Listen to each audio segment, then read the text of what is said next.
кычырап, кээ бир айыл өкмөттөрдүн жиптерде жүрөсүңөр. Демек эл менен силер аралашпайсыңар да.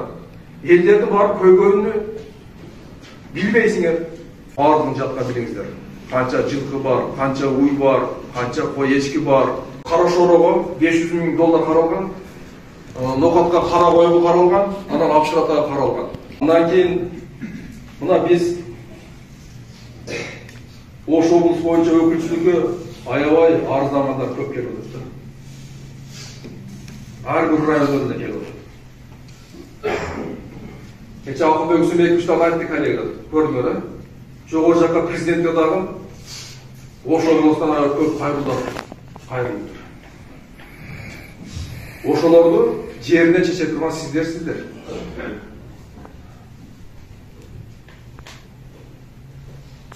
Айыл өкмөт сиздер чечесиздер. Эгерде сиздер чече албасаңыздар, онда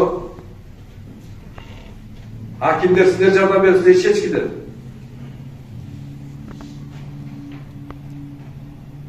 Бизге арыздана тургандар аз келсин айтып коет. Болбогон маселе менен келет. Ошол айыл өкмөтү чечип кое турган маселе менен келип жакачы.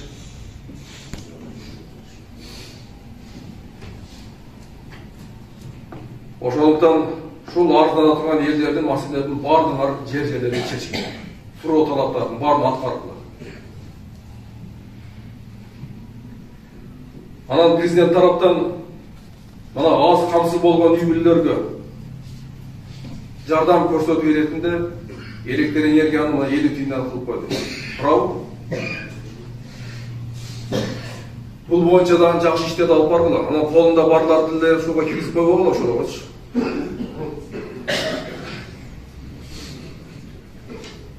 Бул боюнча айыл өкмөттөр иштеңиздер, караңыздар.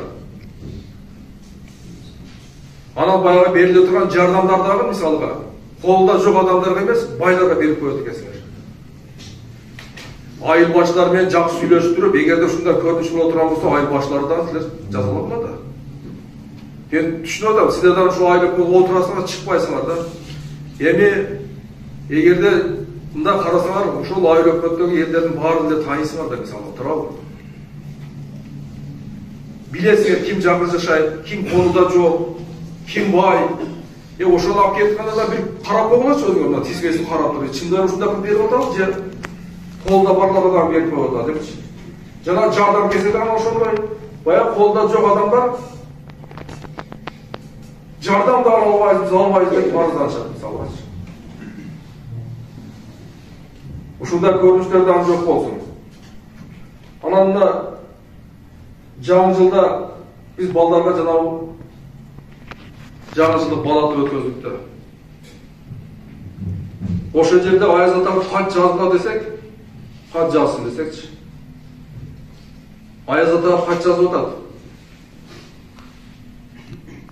Бул Кара Суу районунда, анан Чоңалай районунда болду да. Бир кыз кат жазыптыр. Аяз ата, şu жаңы жылга мага бир üstüme kiyetime bir kurtka alıp berseniz. Аны мен өзüm киемин. Анан кийин менен кичинекей үлкөм бар. Анан кийин ошол үлкөм дагы мен беремин. Ошо экөөбүз кийели, биз кышта ушундай курткабыз жок калды депчи. Ошондо Чоңалайдан дагы бир кат келди да мындай. Анда көрүп мен мындай тура албайсың деп чындап айткандачы. Кандай бул ушул? Ошолорду кантип айыл өкмөттөр билбейсиңер ошондойлордучу? Демек эл менен силер аралашпайсыңар да. Элдердин баары көйгөйүнү билбейсиңер. Ошондой үй бүлөлөргө айыл өкмөт өзүңөр да берип койбойсуңар ошол нерселердичи.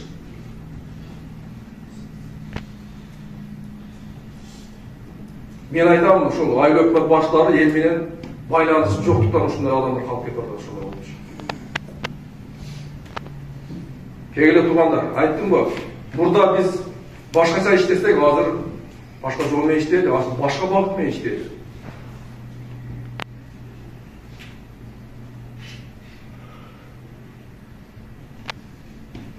Ошондо колдо жок үй бүлөлөрдү карайлы, жардам берели ошолоргочу. Эгерде силер жардам бере алсаңар, бизге кайрылгыла, акимчиликке кайрылгыла. Биз чечели аны, чече албасаңар ошол маселелерди. Бизге маалымат берип койгон ошондой маалыматтардан.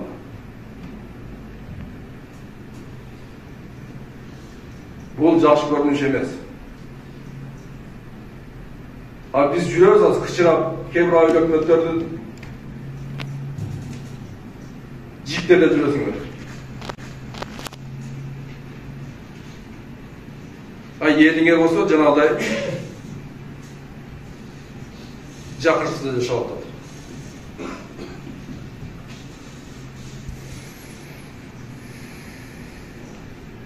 Андан кийин ар бир айыл өкмөт өзүңүздөрдүн айылыңыздагы мал чарбасы боюнча канча мал бардыгын жатка билиңиздер. Канча жылкы бар, канча уй бар, канча кой эчки бар. Райондун акимдери сиздер билиңиздер. Ар бир районда канчада малдар бар экен, жатка билиңиздер.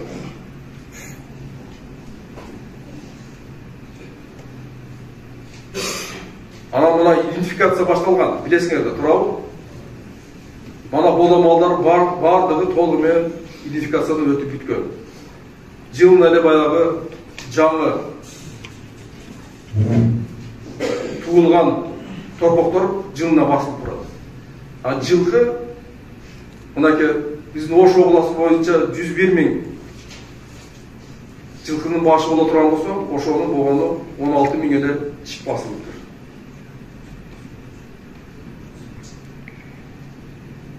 Калганыга басылып атыр. Ошондуктан мына айыл өкмөт сиздерге ошону топтоп берди. Азыр мына кыш мезгилинде жылкылар бардыгы айылга түшкөн мезгил азыр. Королордо турат азыр. Азыр баштагыла дагы ошону өткөзгүлө идентификациядачы. Ошо иштерди жүргүзгүлө. Эртең жайлоого чыгып кеткенден кийин ашыктап айтасыңар, кетип калды жайлоого депчи.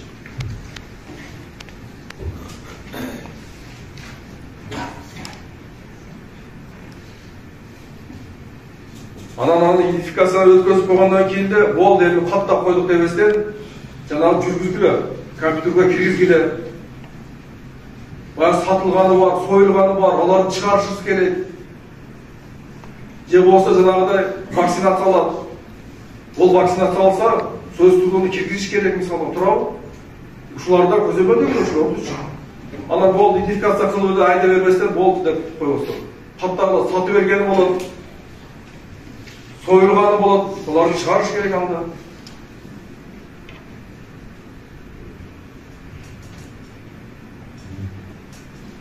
Ушу маселе боюнча. Анан кийин биринчи кезекте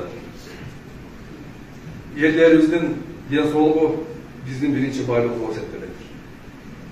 Эгер кандайдыр бир жаран ооруп калган болсо, ошого акча каражат издеп басып көрүп атпайсыңар андан кийин. Бөйрөк ооругандар, жигер ооругандар, пересадка кылады, канчадан акча каражатты сарпташып жүрүшөт, табылбай жүрүшөт.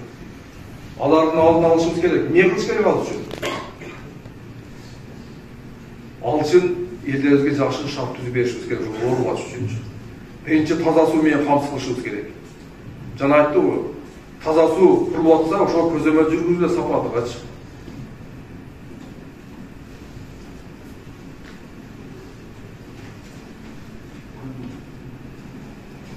Андан кийин спорттук оюндарды көп уюштурулат. Айыл өкмөт чечиминдечи. Мына биз өткөзөбүз, мисалга футбол өткөзөбүз, же волейбол оюн өткөзөбүз, же булак өткөзөбүз. Бол ошол менен токтоп калабыз да. Жок туугандар. Кегиле аял кишилердикинде өткөзгүлө. Жашы улгайган кишилердикинде өткөзгүлө. Мисалы 30 жашка чейинки бир өткөзгүлө. 30 жаштан 50 жашка чейин, 50 жаштан жогорулар деп аларга да өткөзгүлө. Себеби дегенде эми айыл жеринде кыймыл көп дегенечи. Бирок ошого карабастан дагы биз элдерге бир жакшы спортко тарта турган иш-чаралар өткөзөйт. Спортко кызыктырайлы. Себеби ошол кичине жүгүрүп же машыга турган болсо балдарыбыз, кыздарыбыз келечекте ошолордун ден соолугу чың болот да. Ошондуктан жаңы жеңил атлетика боюнча ар бир айыл өкмөттө мына жаз келатат, уюштургула. Жана кросстор уюштургула. 2 километрге чукуу дистанциясын кылгыла, 10 километрдикине, 5 километрдикине 100 метр, 1000 метр кылып, ушулар уюштура берген эмеси бар экен мисалы. Ошонсо элдерибиздин бир тартылышы ошо кызыгып, ден соолугу чыңдоо максатында болчу. Анан ынтымакка чакыруу маселеси бул. Достошуу маселеси. Бунун баардыгы ушул спорт бириктирет ошон үчүн.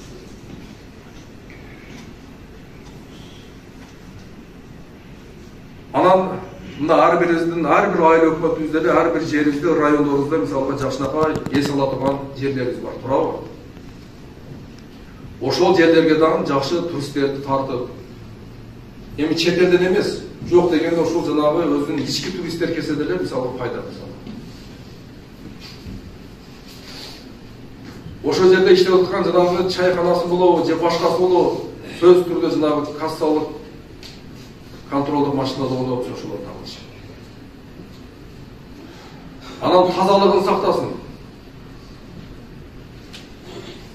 Мен ойлоп атам, мен бул жерде өзүмдүн орун басарлары менен, кызматкерлер менен, же санэпидстанция кызматкерлери менен, акимдер менен сүйлөшүп чечебиз.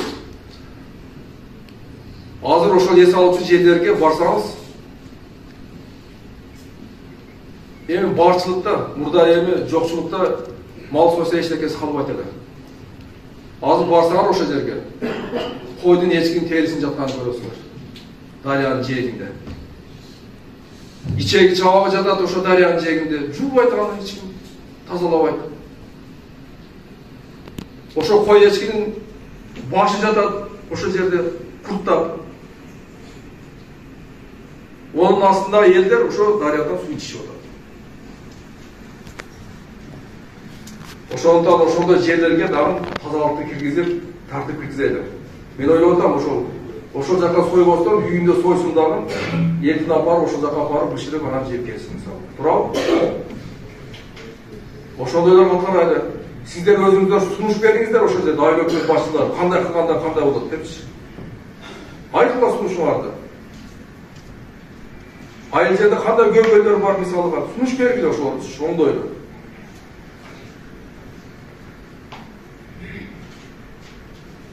Ошондуктан жана эс алуучу жерлерге дагы жакшы тартып кылып, эгерде сөөрү кылып, бир чайкана кыла турган болсо, сапатыга көңүл бурула, жакшынакай кылсын, жакшы төшөктөрүн салсын, жакшы билемдерин жабыласын ошолордечи. Келген элге дагы эс алып кете турган деп жакшы шарттар түзүп берсин да. Анан баягыдай эле эртеме кылып эле бар өзүн бышырып жегиндей кылып эле эки ташты коюп алып, казан асала турган нерселер токуптайлы. Жакшы эс ала турган элдерге дагы жакшы шарттарды түзүп берели. Ошол жакта тазалыгын сактасын.